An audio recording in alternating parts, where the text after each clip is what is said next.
All right, we are live now. This is Mack Bolen, and I'm here with Rob Sherrill, and we are doing our weekly podcast again on Illinois wrestling. So, Rob, to start off, what did we have significant in Class 1A? Well, we had a lot of tournament action. Probably the big one was at Erie, where we had 6 top 25 teams, and Lena Winslow Stockton, of course, to nobody's surprise, won that easily over the host school Erie, which finished second. Orion was third. Rock Island Alleman was fourth. That was a tournament that had more depth in it than I remember, but with 6 top 25 teams. Excellent. A really outstanding event. Lena Winslow Stockton also beat Byron last week, 52-21, and last night they beat Rock Falls by a score of 39-24. So that's number 2 beating number 4 in 1A. So a lot of good duels going on. El Paso Gridley had 5 champs to win the Clinton tournament. Mercer County won at Stillman Valley. Mount Carmel won the Cumberland tournament over Robinson, which was kind of a surprising second. And Rochester, out of the 2A classification, won the Tolona Unity tournament over Benton and Unity there. And the newest team into the 1A top 25 is Pontiac, which makes their first year. It's their first year in 1A. They make their debut at number 22, and everybody else pretty much played musical chairs there. But it's going to be we're all kind of sitting around and waiting for Abe's Rumble next week, which will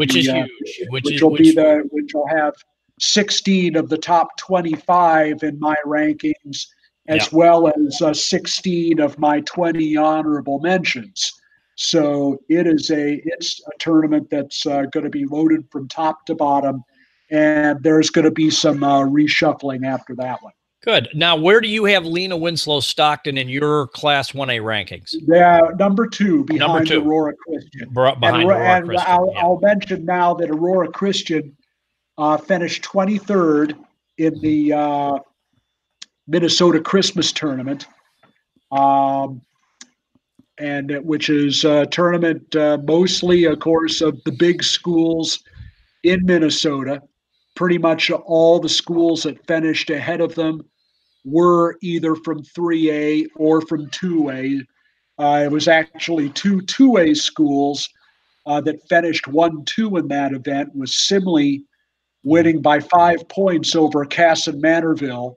Shakopee was third, followed by Wilmer, and Apple Valley was fifth. So that's kind of how that tournament shook out. And we did have 2 Illinois teams there. Right. Aurora Christian finished 23rd, and St. Rita, out of 3A, finished 29th.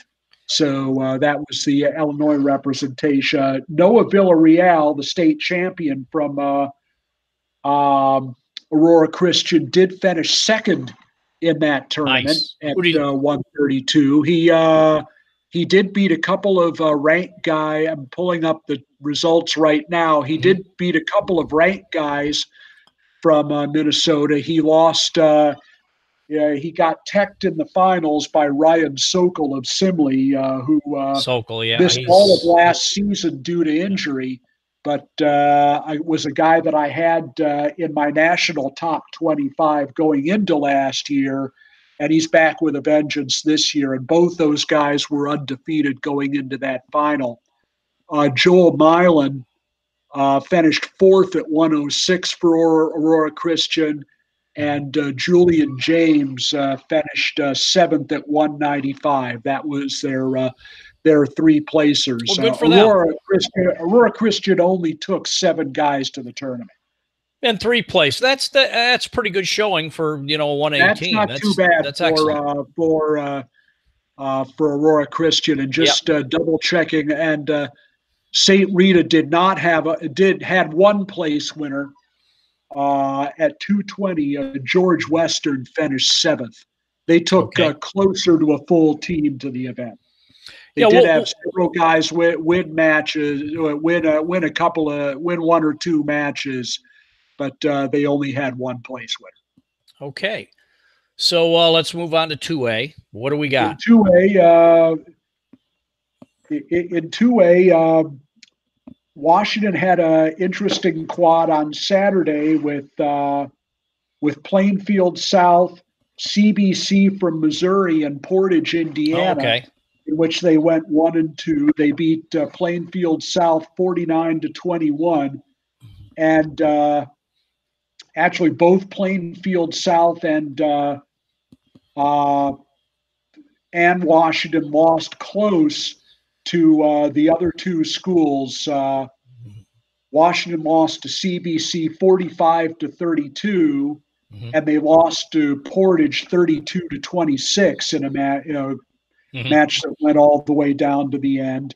And Plainfield South lost 39-32 to Portage, and 36-29 to Portage, and 47-30 to CBC. So both those teams went pretty close with them, but CBC wound up going 3-0 in that, and Portage went with win over those 2 schools. Yeah, for those people who don't know, CBC is in Missouri. They're a Missouri team, right? And the match that decided it between Washington and CBC was Vincent Zurban, who was an Illinois resident, pinning ZQ. So that was the match that decided that duel.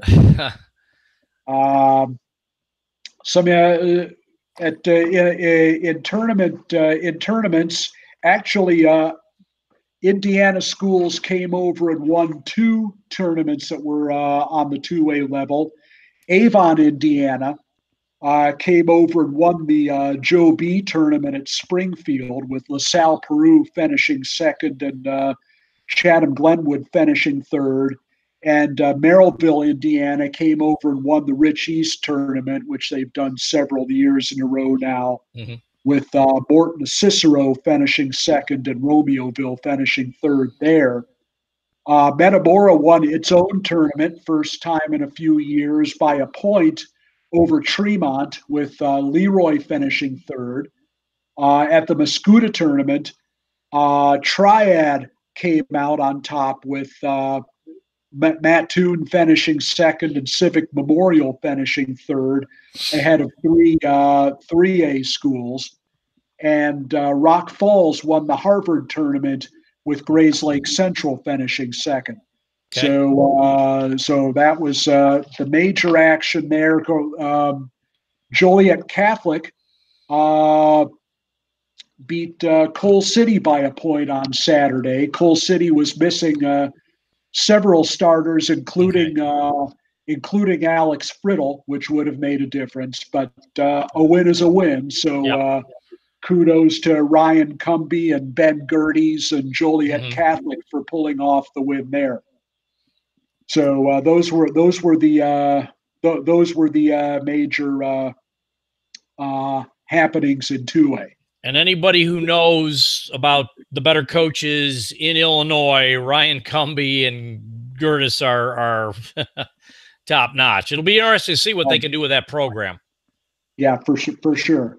And they're in fact, I should add that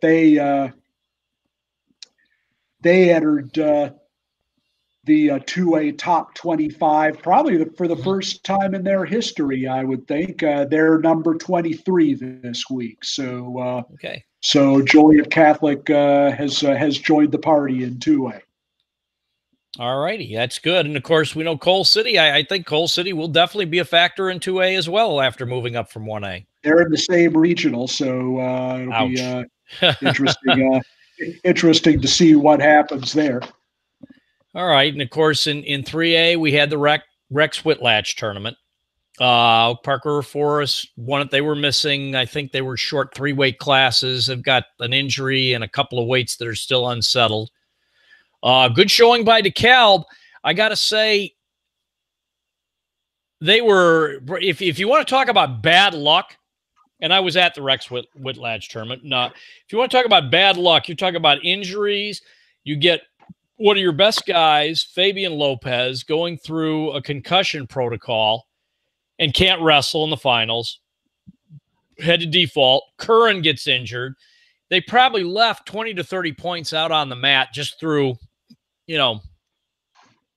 bad luck, if for no other word. And still finished second. And still finished second. Sandberg was third there.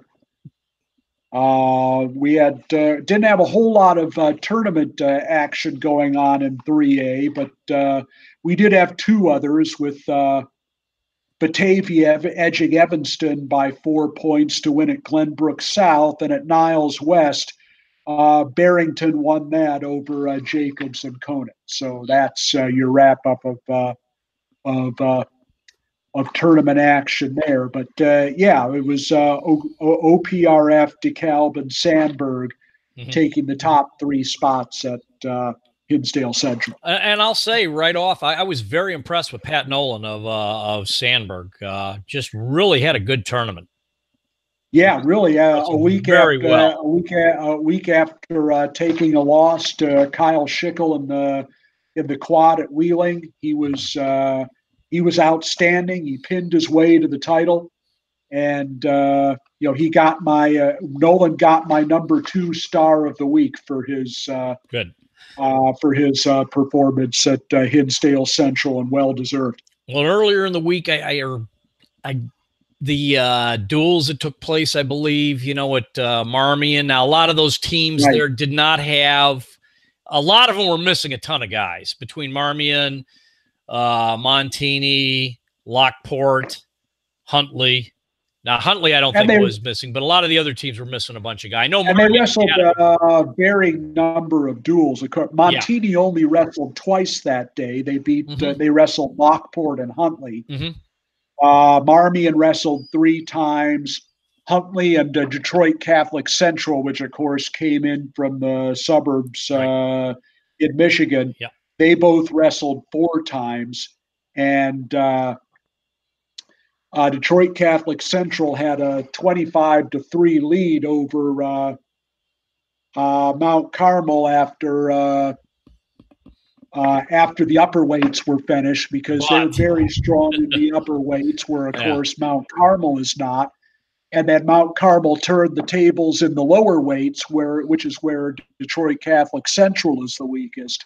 So they made it close at the end, and it was I believe 31-27 going into the last match, and their state champion Gilcher, I think, wrestled not to give up more than 3 there, and he did only give up 3, and it wound up 31-30. But I'm sure that was a great duel from start to finish. Oh yeah, and a great job by Mount Carmel, which absolutely.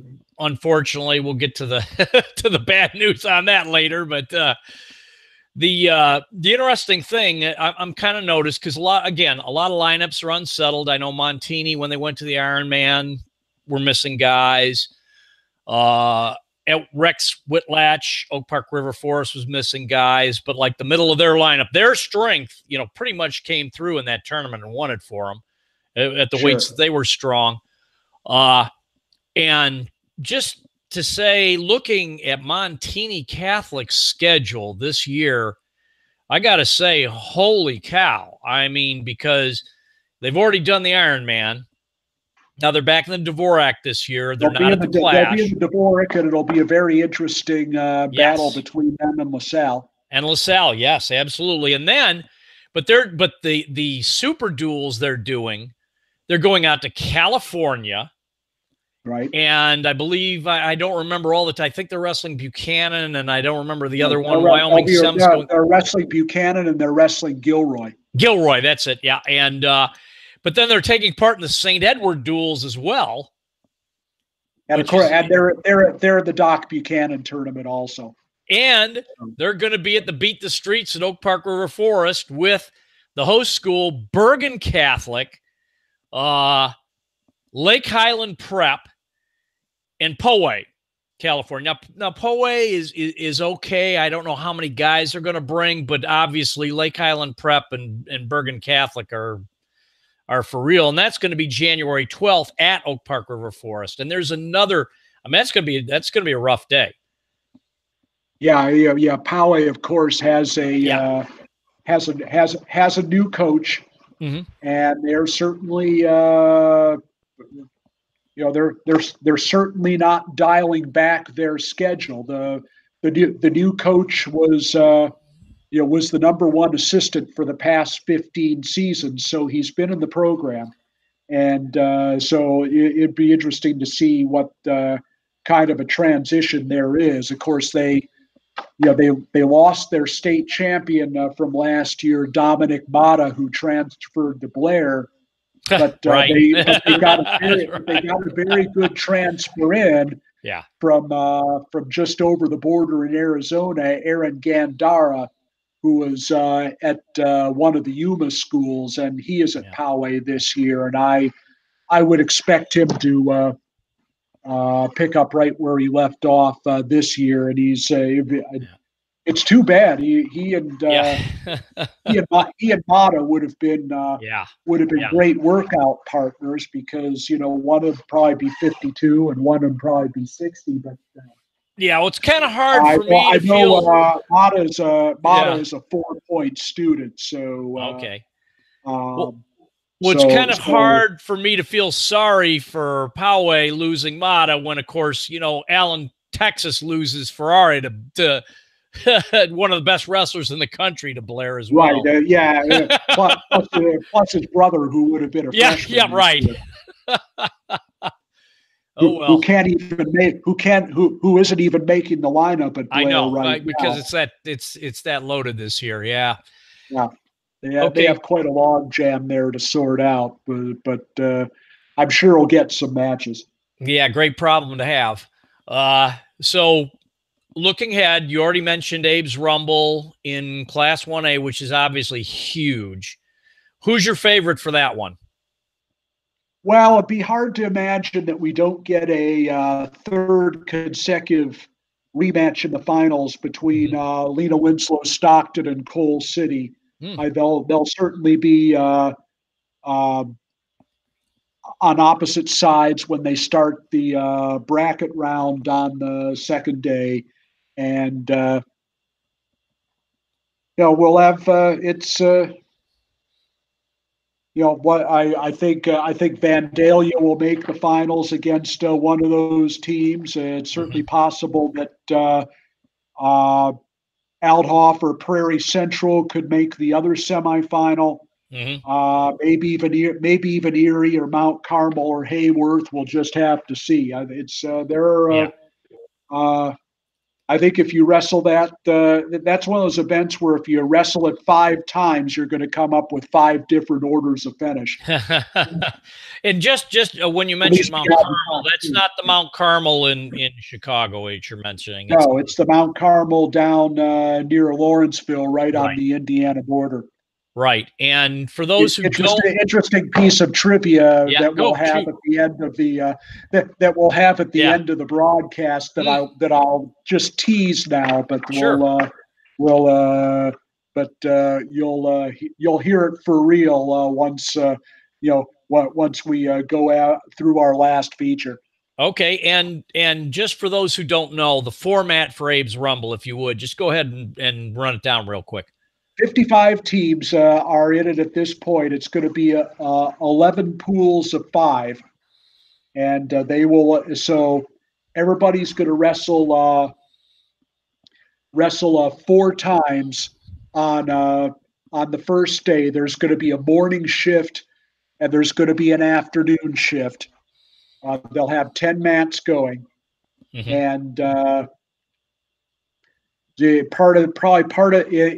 they'll have an evening shift where they'll start doing some of the consolation bracket matches for the 0-4 teams in that particular flight, and then they'll have the teams that I believe at least go 2-1. Sure. That first day are going to be paired off in a bracket championship bracket that goes on a second day, and then they'll be routed to fifth, 7th, 9th, 11th brackets, depending on which round they lose in. So it'll be all pool action the first day with those 11 pools. And that's a lot. I mean, you said 55 teams. So, folks, let that sink in for a minute. 11 pools of 5 is how that's going to work. So, and they do have a website, abesrumble.com, if you want to go and look and see who's in what pool. It's the pools were set a couple of weeks ago, so go to abesrumble.com if you want to see the initial pool assignments. And there again, there's going to be a morning shift and there's going to be an afternoon shift for those. All righty. So what do we got coming up in 2A? Well, let's take a look at our calendar here. Some of the highlights of the holidays tonight. The Tolono Unity was at Washington tonight, kind of a warm-up match for the throwdown in Dubtown, which takes place tomorrow night. Vandalia hosted Roxana, Mascuda, and Belleville East tonight. Just got a box score from Prairie Ridge, which beat Harvard this evening. Nice win for them. And Clinton is hosting Olympian Tremont down in central Illinois tonight. Tomorrow night, Lockport is at Sandburg in a southwest suburban duel. Also, Plainfield South is at Lincoln Way West tomorrow night. Rock Falls is at Sycamore. Marion Central and Harvard are at Rochelle tomorrow. Stagg, Romeoville, and Tolono are at St. Rita tomorrow. Rock Island, Alleman, and Kewanee are at Sterling Newman tomorrow. And also, as I mentioned, the throwdown in Dubtown tomorrow night has Aurora Christian coming in to Washington. So 2 number 1 teams are going to be squaring off, 1A against 2A. Saturday, an event that got its start last year at Davenport, Iowa North, which is it's called the Muddy Water Duels. 5 teams from Illinois, wrestle 5 teams from Iowa, and it'll be all the the schools in the Quad City area, plus Sterling. And they'll be headed over to Davenport North to wrestle the teams on the Iowa side. An interesting event that Davenport, Bettendorf, the 3 Davenport schools plus Bettendorf and Pleasant Valley. Rock Island, Moline, etc. Rock Island, Moline, East Moline, Alleman, and I believe Sterling is the 5th school that goes over there.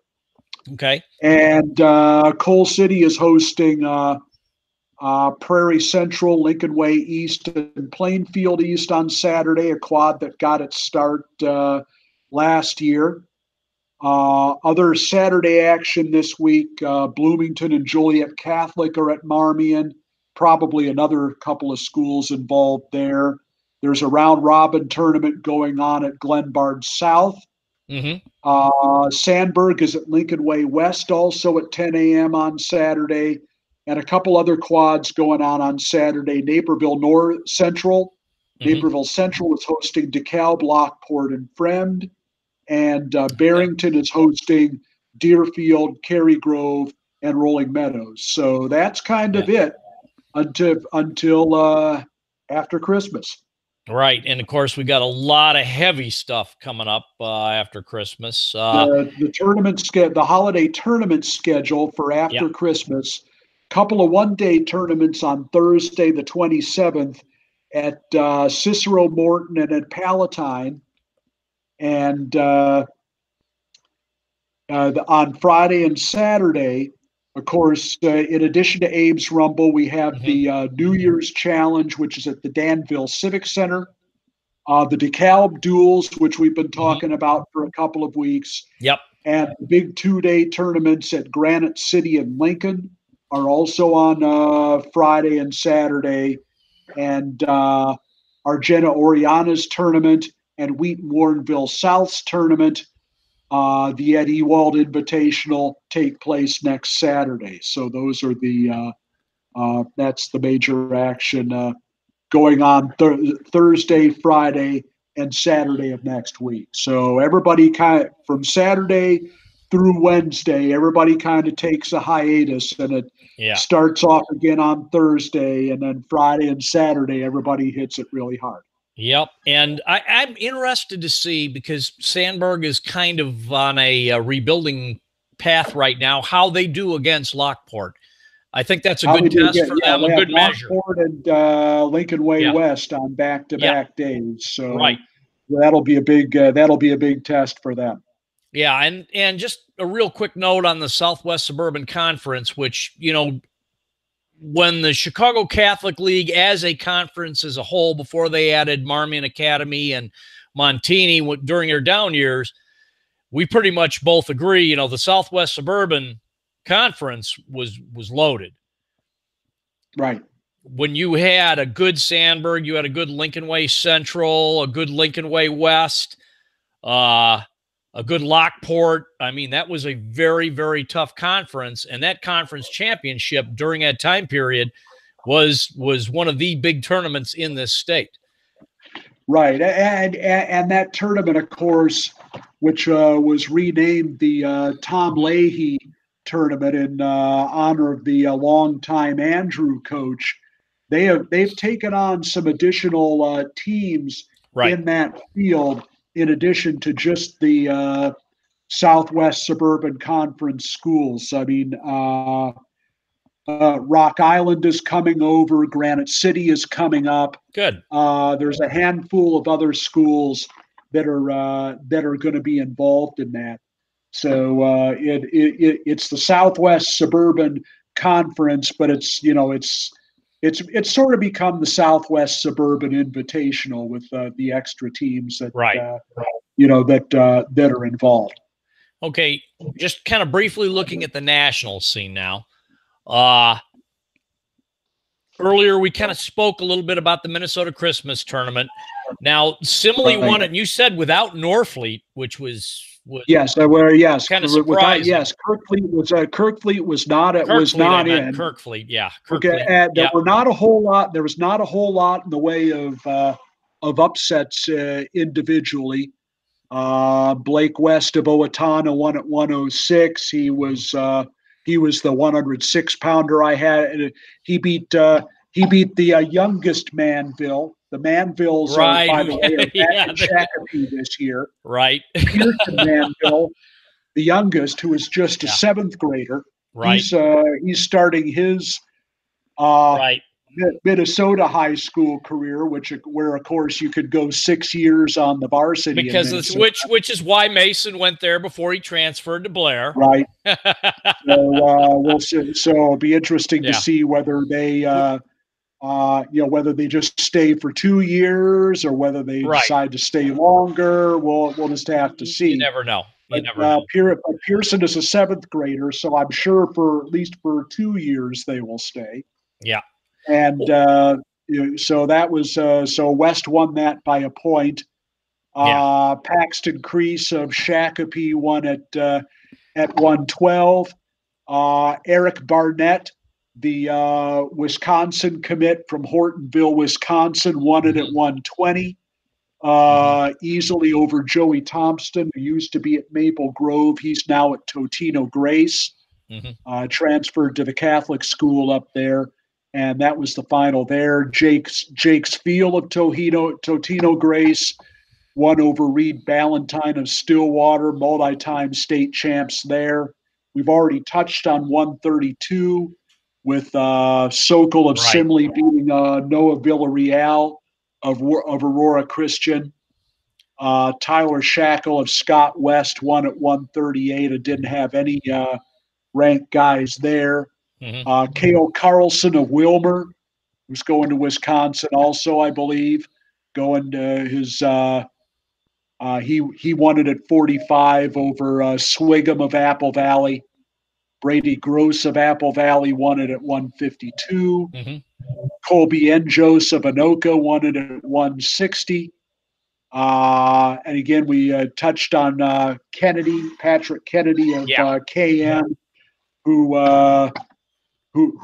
is going 170 apparently this year. He won it there with a tech fall. Good match at 182 with Zach Glazier of Albert Lee, who's going to Iowa, edging Cade King of Owatonna by a point, 3-2. Calvin Sund of Prior Lake won at 192. Andrew Ragstad of Wilmer won it at 220. And heavyweight was not very strong with Kirk Fleet out.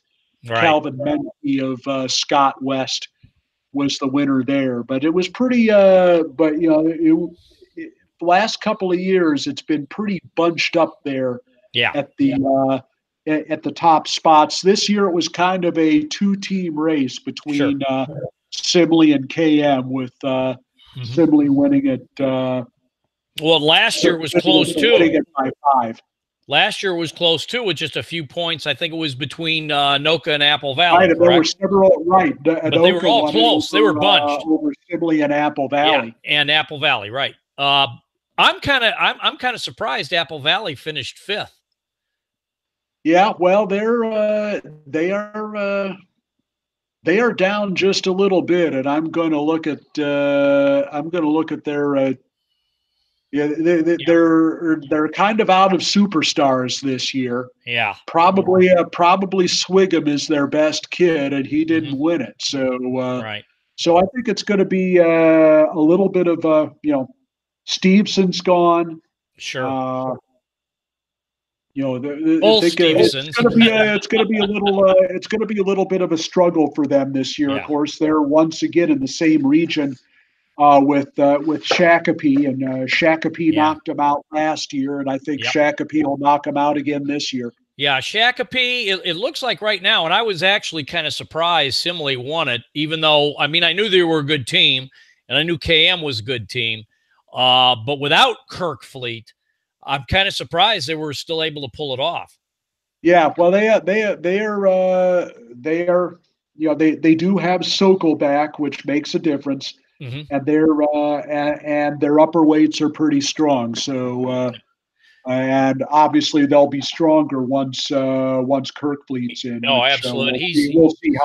We'll see how soon that happens. Yeah, but maybe it'll be for the Clash. Who knows? Yeah, well, and that's why one of the reasons why we're looking at this, because going forward to the Clash, several of these teams we're talking about will be in the field of the Clash, and there are a lot of Illinois teams this year. Now, Montini's not going to the Clash, but there are several other teams that will be there, including first-timers Grant and Huntley, along with Glenbard North, Carl Sandburg, Washington, and, of course, Oak Park River Forest. No St. Edward this year, so the field's pretty wide open. It'll be interesting to see. Yeah, for sure. Yeah, I don't think there's there really may not be what you would call a clear favorite this year. I see maybe 3 or 4 teams just off the top of my head. Simley, Shakopee, obviously Oak Park River Forest, And there's a pretty decent team from Iowa there, though I've never even heard of them before. But from what I saw in the rankings, what are you talking about? The Denver Tilapia. Yeah, that's interesting. Yeah, Denver's back in.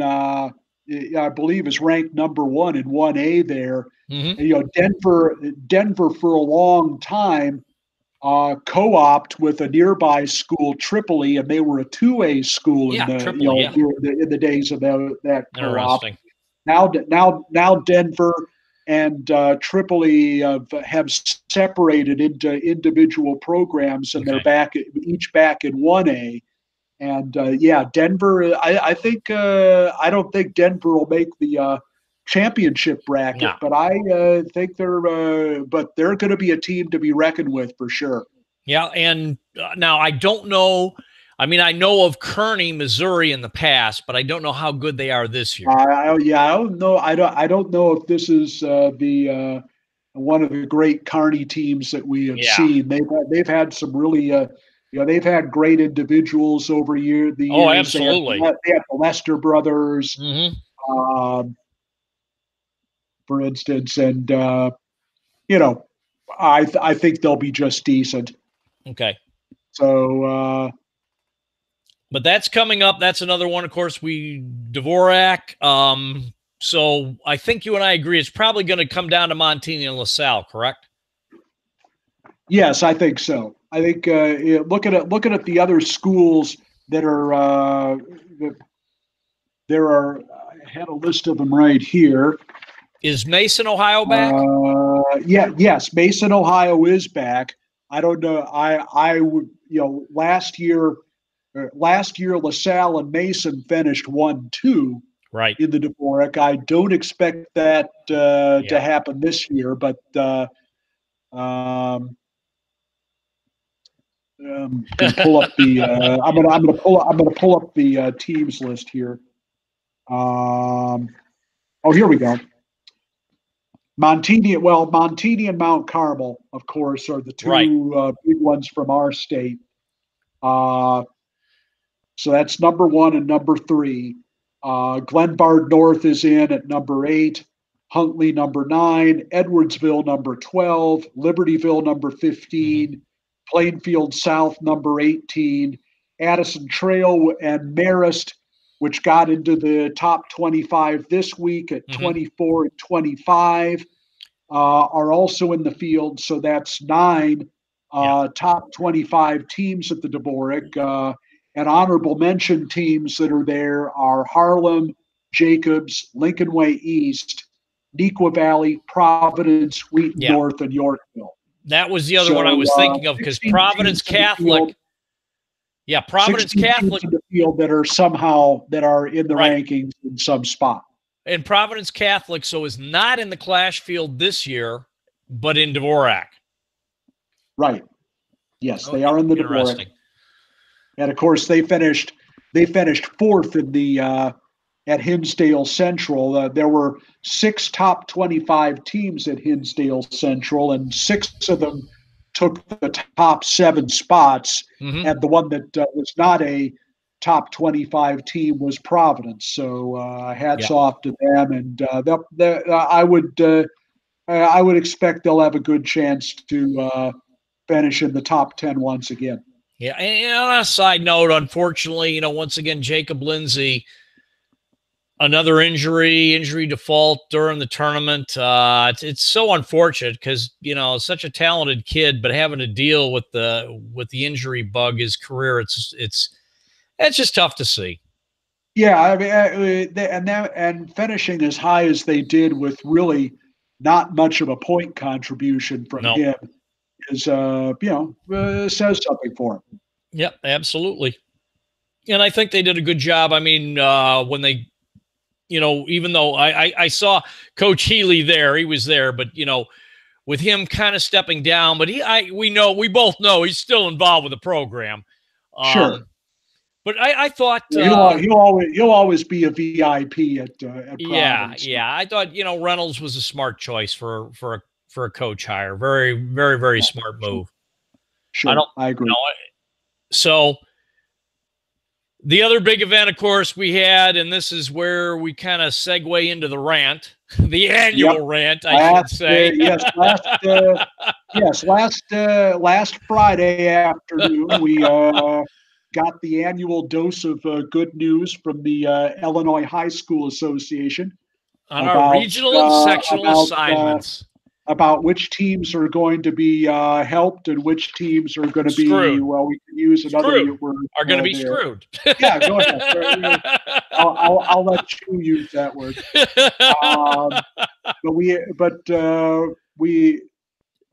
I do have a, and unfortunately it was once again 1A that got the short end of the stick. Horrible.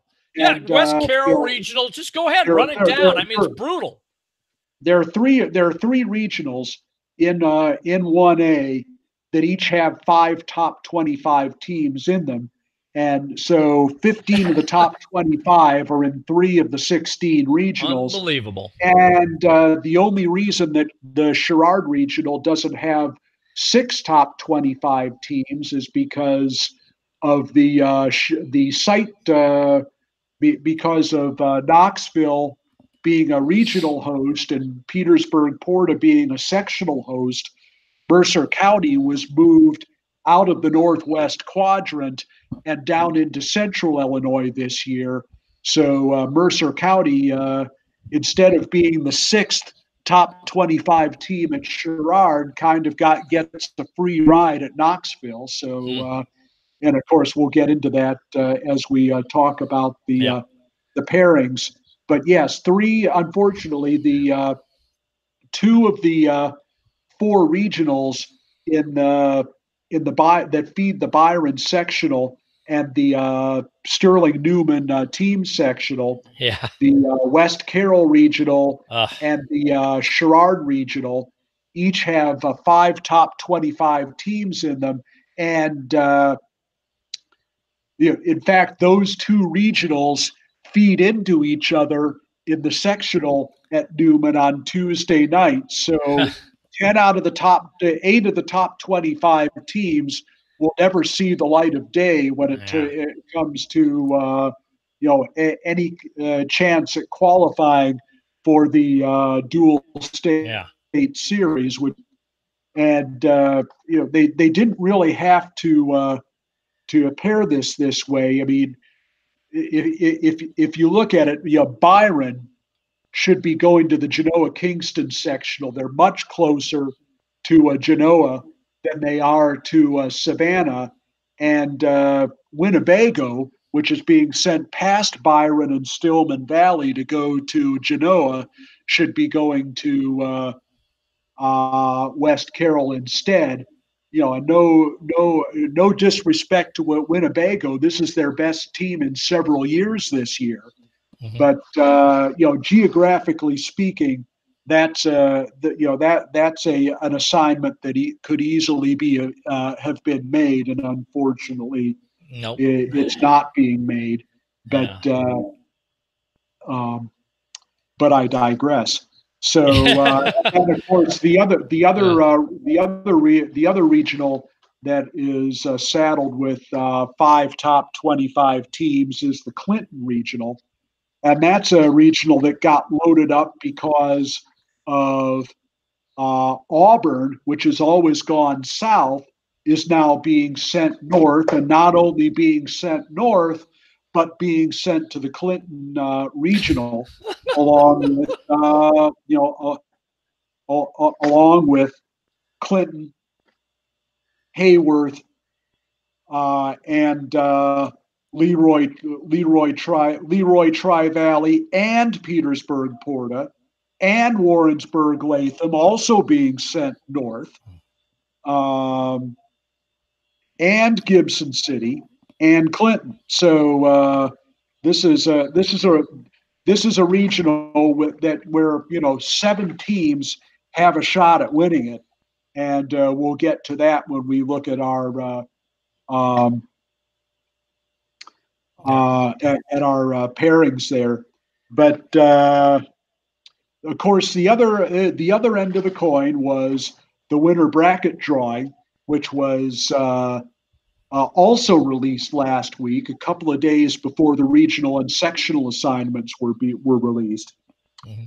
And so not only do we have the regional and sectional assignments now, but we have where the winners will go on the Elite Eight brackets in all three qualifications. So, of course, it's never too early to issue our way too early Elite Eight projections. So here we go.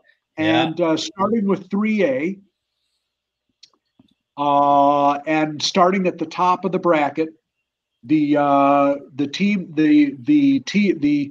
that will go in the first position is the second match out of the Sandburg team sectional. And remember, when you're looking at these, when you're looking at these regional sectional assignments, if you haven't done so already, and probably everybody that is listening to it tonight not only probably has, but you probably got printed out like you and I do. Yep.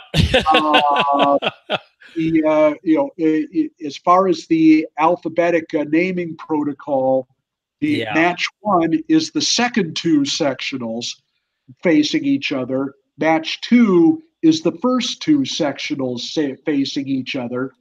So match two out of Sandburg is going to match the winner of the Marmion Regional, which will be an interesting battle, I think, between Marmion and Naperville Central. But if Marmion has their full lineup together, I would expect Marmion to come out of that. Yeah. And they will get the winner of the Revis Regional, which should be Mount Carmel. Mm-hmm. So we'll have Marmion against Mount Carmel in a Tuesday night match at Sandburg, and the winner will go at the top of the bracket. And that they'll go against the winner of match one out of the McHenry dual team sectional, which of course, and match one will match the winner of the Fremd Regional, which likely will probably be Prospect, I'm guessing. Mm-hmm. And that they'll go against the winner of the Rockford East Regional, which should be Huntley. Yeah, so it'll be Huntley probably. So one of our Tuesday night matches at McHenry is going to be most likely Prospect against Huntley, and the winner, which should be Huntley, will go in the second slot there in the Elite Eight. Mm-hmm. And moving on to the next quarterfinal match, our next slot will be match two at DeKalb. And of course, the big news, since DeKalb is sectional, is DeKalb is no longer going far north.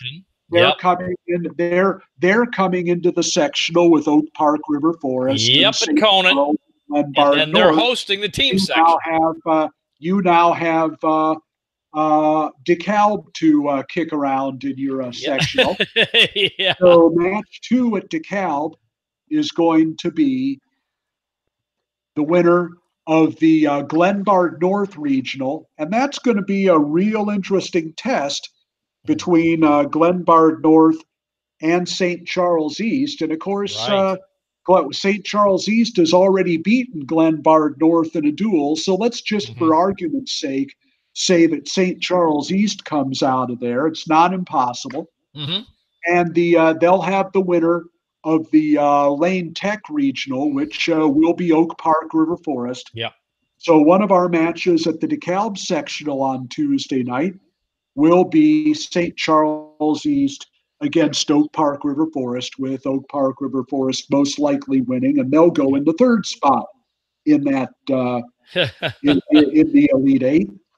And they'll go against the winner of match one of the South Sectional, which, of course, the site hasn't been set yet.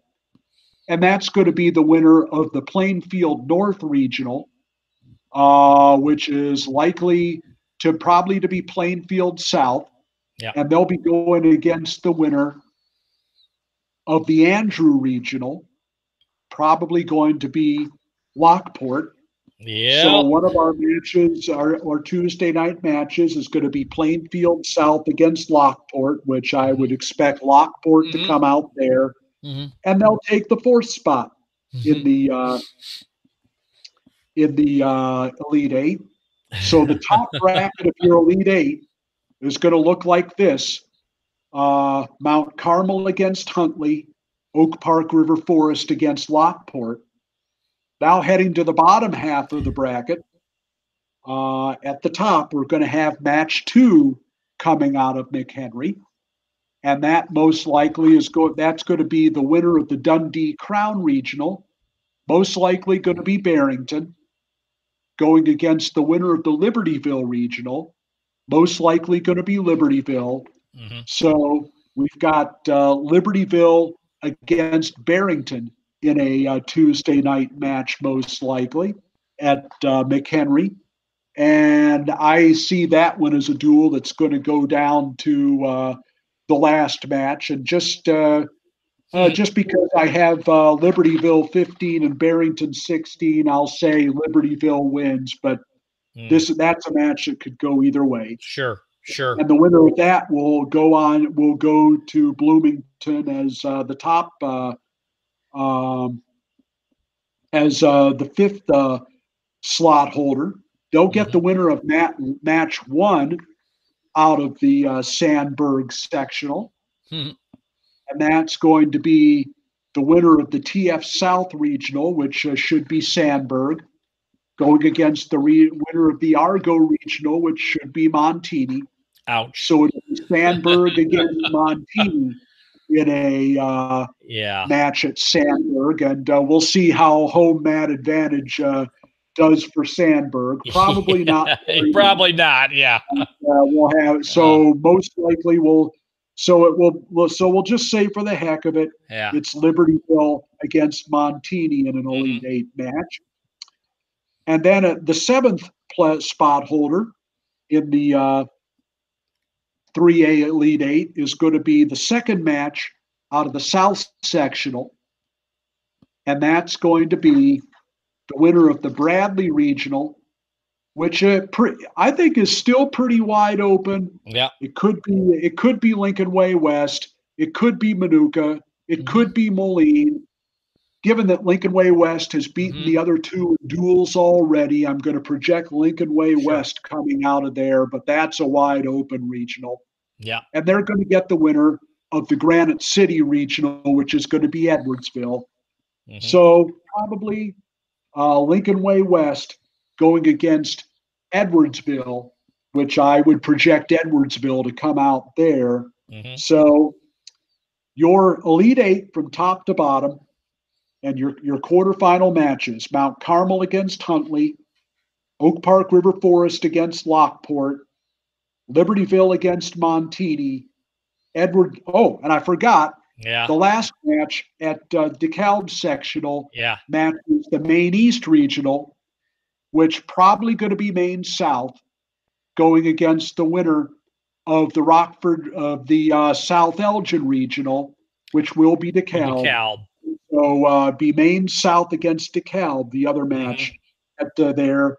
So your last Elite Eight match, Edwardsville against DeKalb.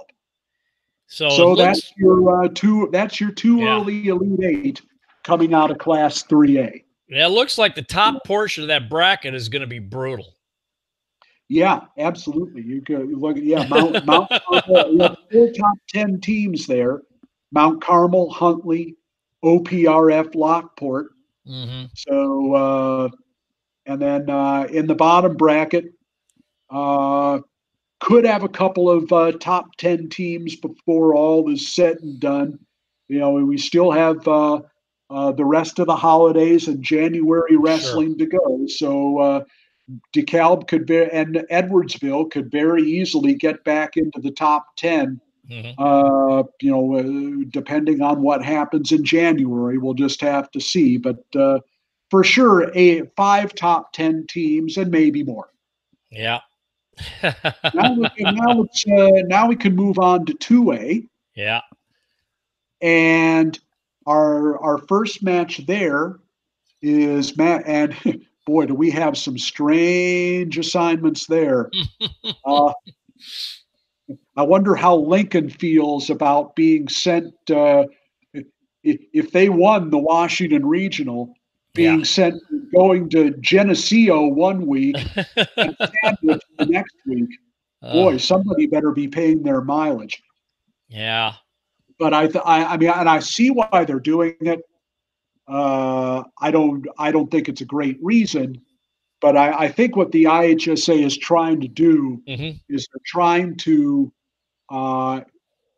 make sure there aren't any 7-team regionals, which apparently it looks like there is a shortage of 2A teams in the Northwest quadrant, which probably, I guess, is a reason why teams like Kankakee and Clifton Central are being sent to Geneseo, which really doesn't make any sense to me. They should be sent. They should be being sent north, not northwest. But because, especially when you get to 2A and 1A, just because you have 8 and 9-team regionals doesn't mean you're going to have 8 and 9-man brackets at all these weight classes. Right.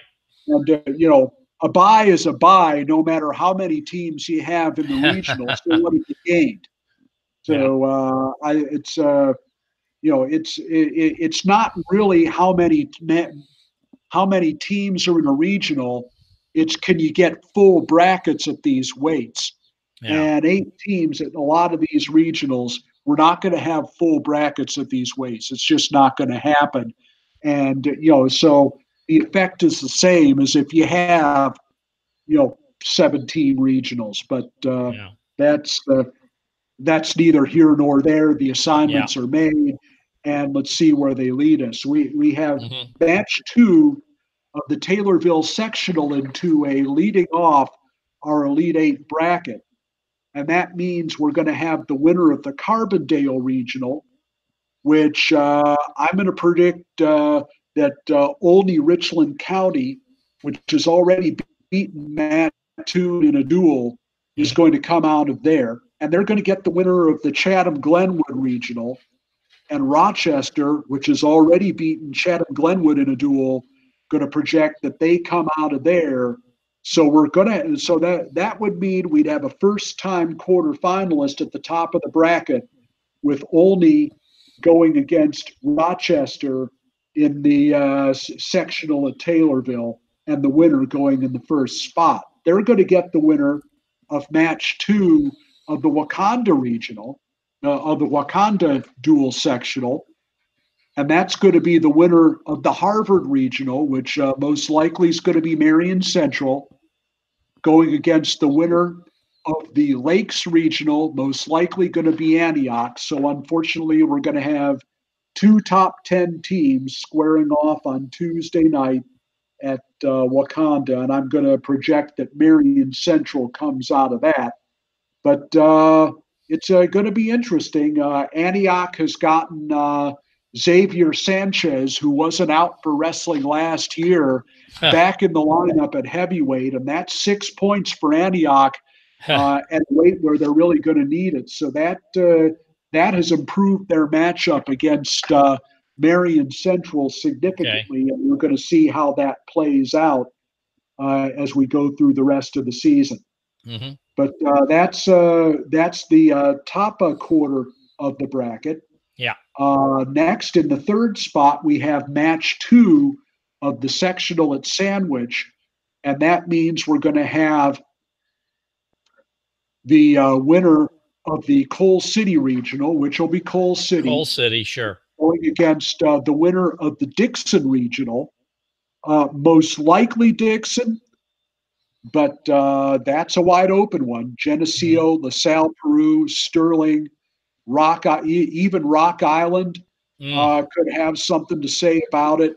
I'll say Dixon at this point, but all those teams are going to beat up on each other all day. You just never know. I think you could have 4 teams within 10 or 15 points of each other at the end, but we'll just say Dixon for argument's sake. But you don't see Dixon beating Coal City. No, I don't at this point. Not if Coal City is at full strength. Right. And I've been battling some injuries here the last week or so. But I think Coal City's schedule is going to carry him in that match. Although it's going to be close. That's Dixon has a very solid lineup, not a lot of weak spots. So it's a 10-point or less match. Okay. So that takes us to the fourth spot in the 2A bracket, which is match one, the other match of the Wakanda sectional, match one, and that'll mean the winner of the Ridgewood regional, which should be Niles Notre Dame, going against the winner of the Fenwick regional, which I would project to be St. Patrick. And I'll take Niles Notre Dame in that match at Wakanda, coming out and taking that Elite Eight spot there. So the top bracket, looking at like Rochester against Marion Central, Coal City against Niles Notre Dame. Now moving to the bottom part of the bracket, now it starts getting interesting. We have Matt from the Sandwich sectional, and that's the winner of the Rochelle regional, which will be Sycamore, going against the winner of the Washington regional. And yeah, we know that's going to be. The host school will prevail there, since tournaments are where they shine. Yeah. And so it'll be Sycamore against Washington Tuesday night at Sandwich, with Washington should win there. Sure. They'll go against match one at the Oak Forest regional, which will be the winner of the Hinsdale South regional, which will be Lamont. Right. Going against the winner of the Rich East regional, which will be Oak Forest. So you have Oak Forest and Lamont.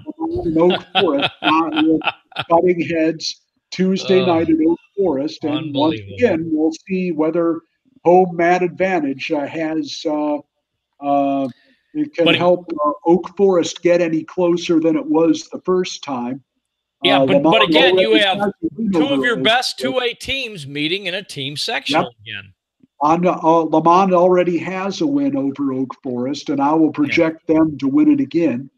So Washington against Lamont in a quarterfinal, but we'll explore that more in detail in a minute. Sure.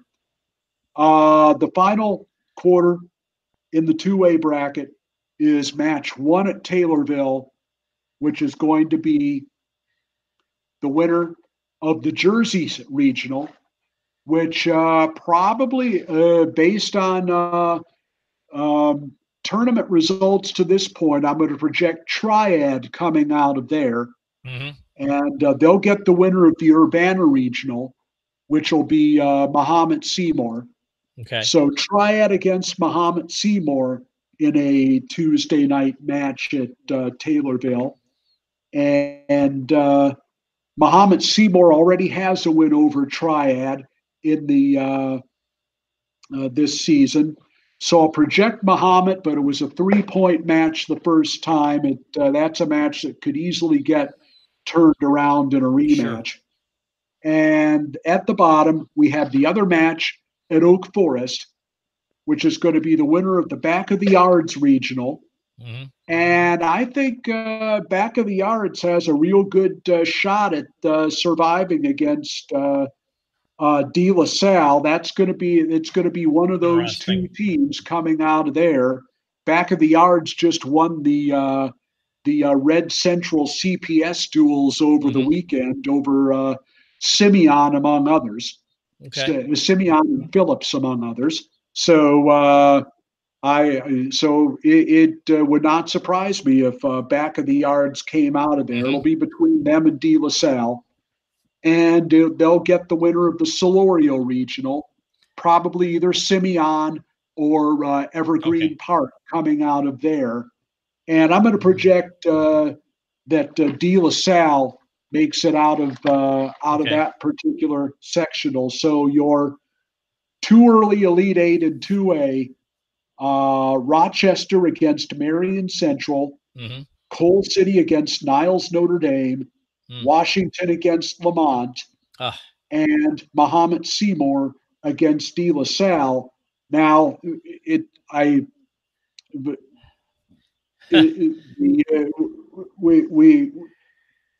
don't assume that Washington over Lamont is going to be a walkover. No, Lamont's a good team.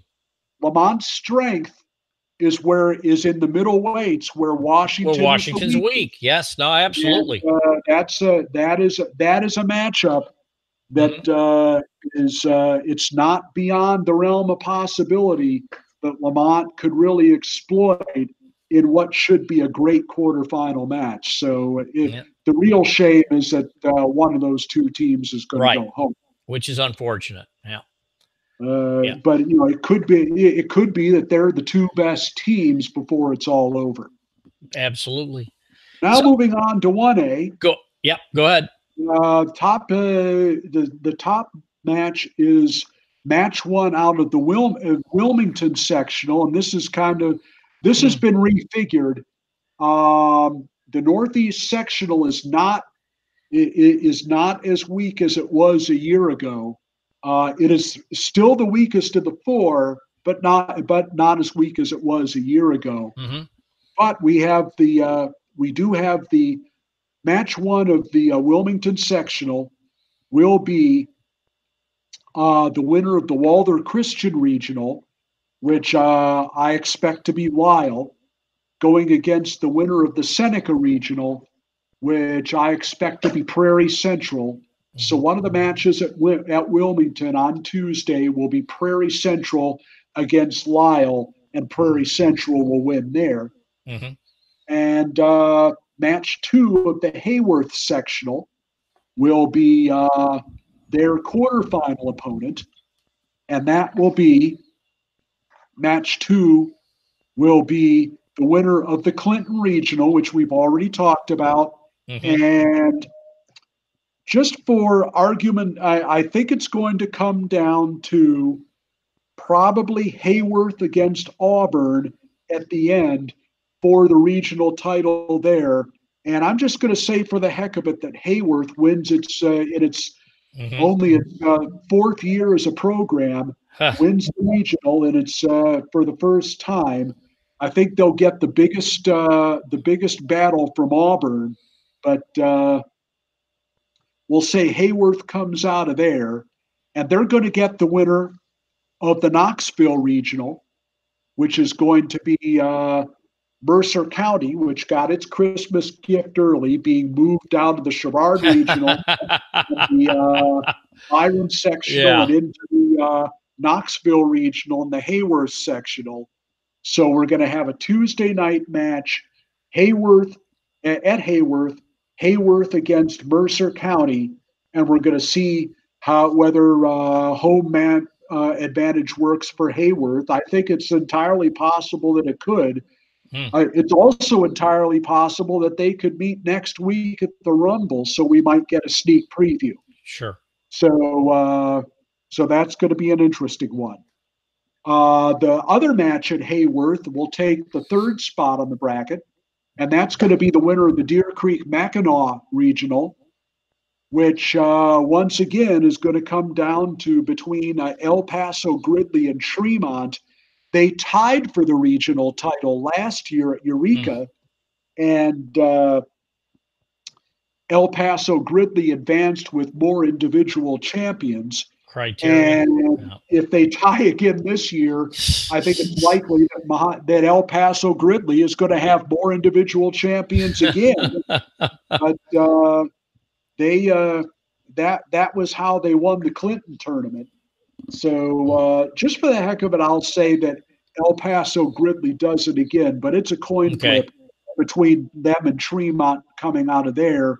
And they're going to get the winner of the Macomb Regional, which is going to be between Camp Point Central and Macomb, most likely, for who comes out there. I'm going to say, just for the heck of it, that Camp Point Central gets it together and wins there. So probably, so that looks like Camp Point Central against El Paso Gridley for a trip to the Elite Eight.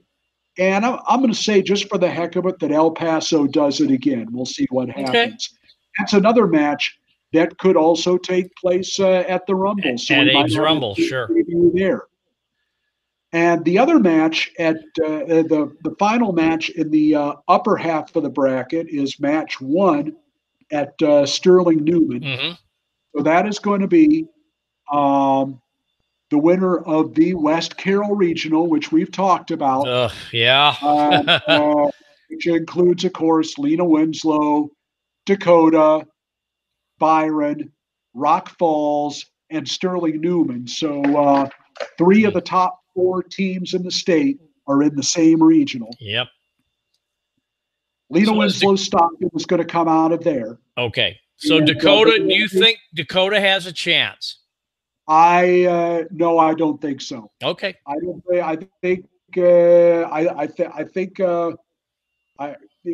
From what I've seen of Lena Winslow's young lower weights so far this season, I think they have enough at enough places that they're going to win this, and probably win this by 20 to 25 points. Okay.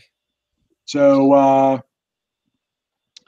anyway, they are going to take on the winner of the Sherrard Regional, which we've also talked about. Yep. It contains Erie, it contains Orion, it contains Princeton, it contains Alleman, it contains Sherrard, and I am, just for the heck of it, going to say that Orion gets its act together and comes out of there.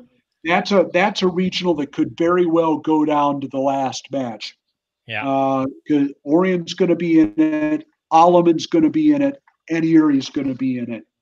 But that at a Tuesday night match at Newman is going to be Orion against Lena Winslow Stockton, with Lena Winslow Stockton advancing.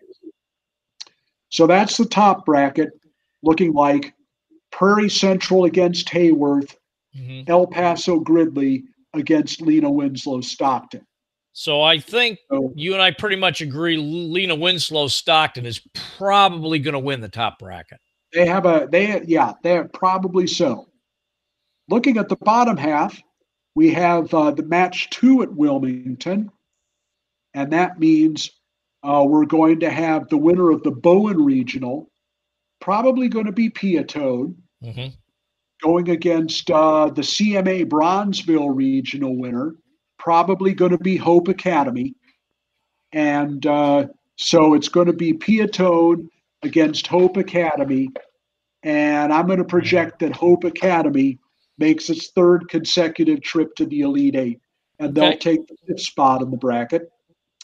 They'll be going against match 2 at Newman, at the Newman sectional, and that is going to be the winner of the Aurora Central Catholic Regional, which will be the defending state champion, Aurora Christian, going against the winner of the Genoa Kingston Regional, which is wide open, but I'm going to say that Stillman Valley will get it together and win it there. I think it's going to be between them and Winnebago and Genoa Kingston. Those will probably be the top 3 teams there. And Winnebago could give them a run, but I think if Stillman Valley has a full lineup, they'll win it. So it'll be Stillman Valley against Aurora Christian, with obviously Aurora Christian advancing. Yeah. The two,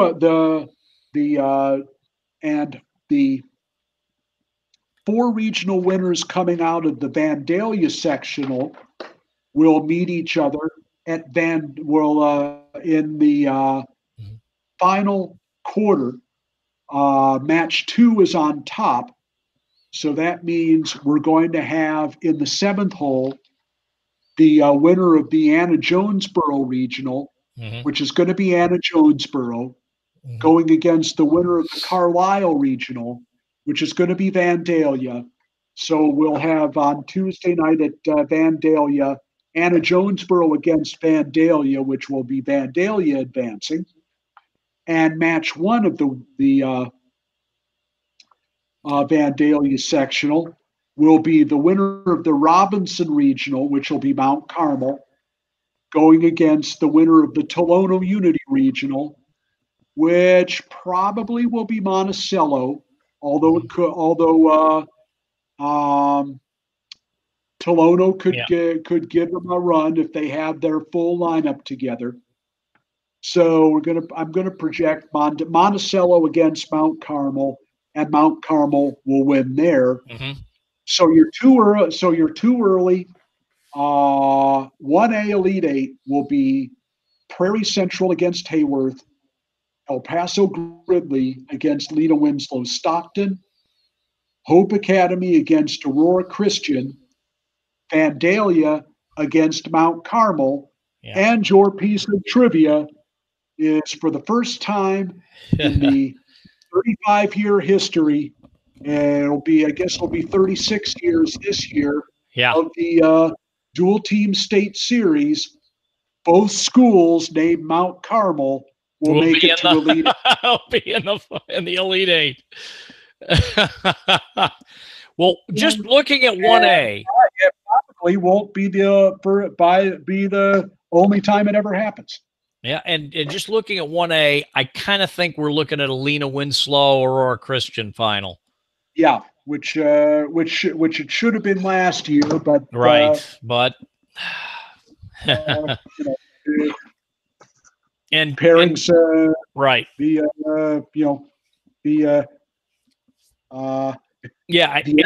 the alphabet was wrong last year. Yeah, and in Class 2A, I agree with you. I think the Lamont Washington matchup is going to be an interesting one.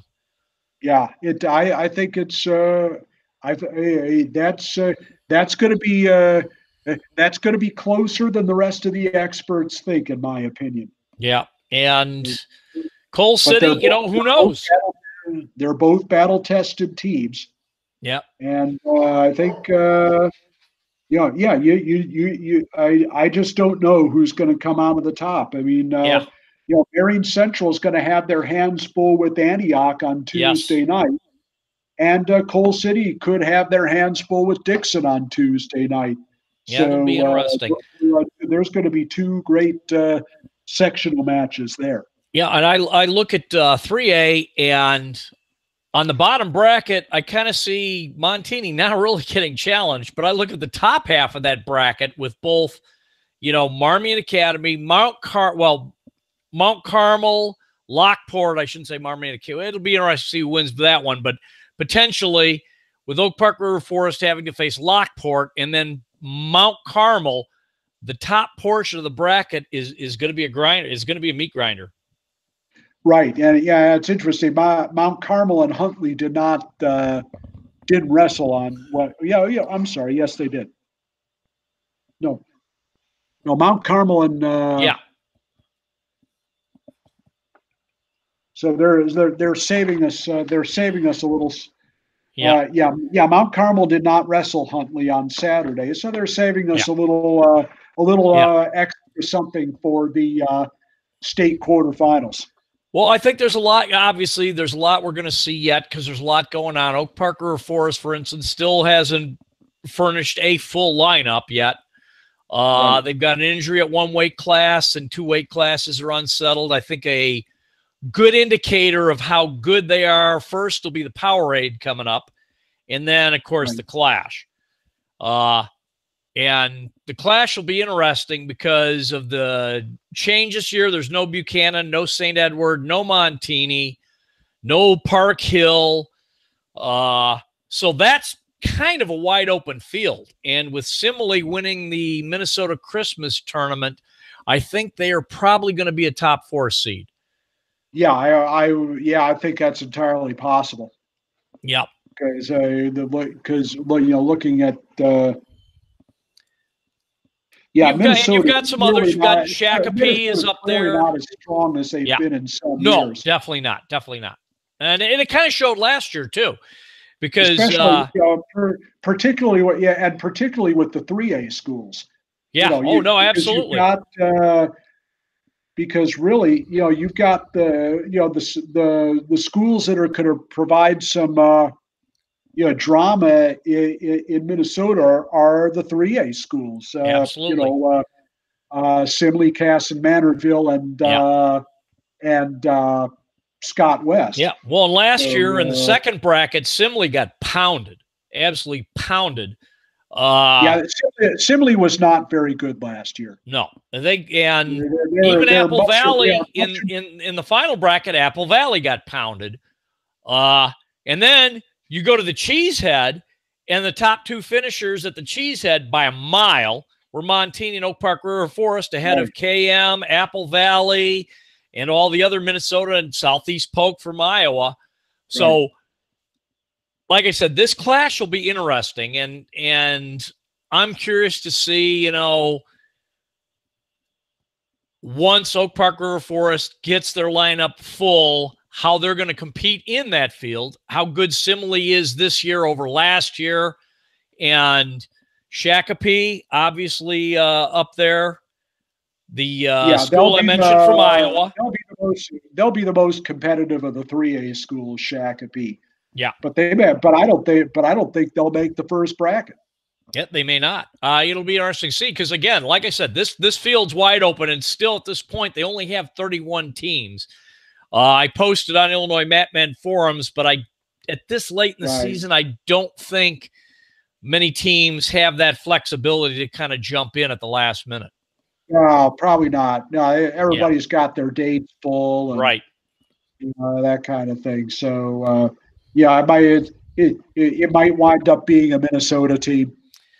All righty. So I'm going to go ahead and we're going to shut this down now. So I hope everybody listened. And again, Rob, shoot out your email for people who want to give you results, etc., for rankings info.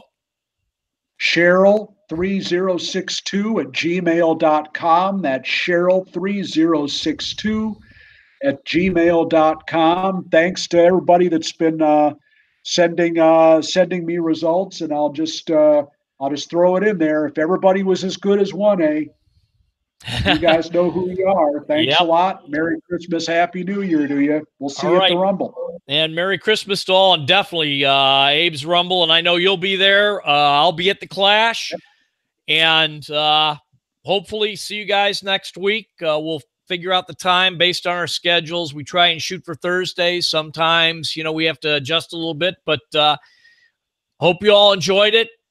Any feedback you want to send, by all means, you can send it to me, Bolen, Bolen, 4@comcast.net. And hopefully see you all next week.